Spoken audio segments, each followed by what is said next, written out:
Hello students, now we are going to discuss about physics in relation to technology and society. What is technology? Technology is the application of the principle of physics for practical purposes. So we can see many principles in physics.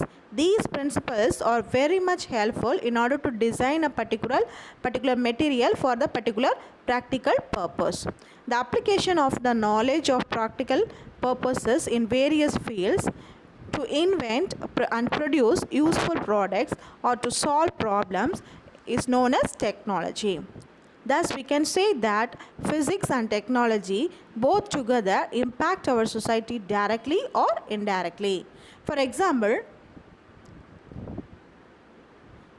basic laws of electricity and magnetism helps to discover the wireless communication technology, which helps to shrink the whole world with the effective communication over large distance. And next one, the launching of satellite into space. Nowadays we can see many satellites are launched by various countries. These are done with the help of the concepts given in the communication. And next one, microelectronics, lasers, computers, superconductivity and nuclear energy have changed the thinking and the lifestyle of human beings. We can say that physics is a fundamental science which plays a vital role in the development of all the other sciences. Let us discuss about that. First, let us discuss about the physics in relation to chemistry. In physics, we are studying various concepts like structure of atom, radioactivity, X-ray diffraction. Like that, we are studying many concepts. These studies are very much helpful for the researchers in chemistry in order to arrange the elements in the periodic table based on their atomic numbers. And also very much helpful to understand about the valence and the chemical bonding in order to understand the complex chemical structures.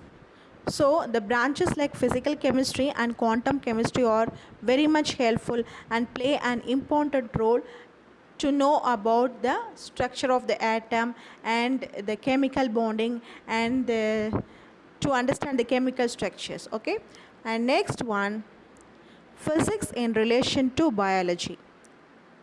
We can say that biological studies are impossible without the help of microscope, because this microscope is designed with the help of the principles given in physics. Okay, in biolab we are observing the cell structure with the help of what? Electron microscope. And we are also learning about some concepts like X-ray diffraction and neutron diffraction techniques. These techniques are very much helpful to understand about the nucleic acids. And X-rays are very much helpful for diagnostic purposes in medical field. Radioisotopes are used in radiotherapy to cure the cancer cells and other diseases. In recent years, biological processes are being studied from the physics point of view. And next one, physics in relation to mathematics. We can say that physics is said to be a quantitative science.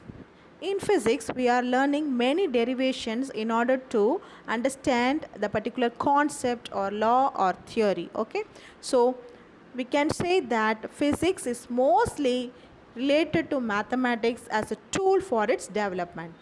And next one, physics in relation to astronomy. Astronomical telescopes invented in physics are used to study the motion of planets and other heavenly bodies in the sky. Radio telescopes are very much useful to observe distant points of the universe.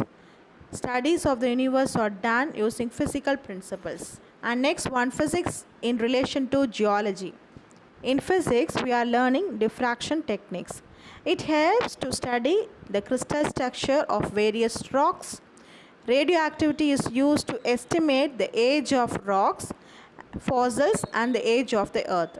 And next one, physics in relation to oceanography. The theories given about the temperature, salinity, current speed, gas fluxes and chemical components in physics and chemistry are very much helpful for the researchers in order to understand about the oceans. Next one, physics in relation to psychology. We can say that all psychological interactions can be derived from the physical process.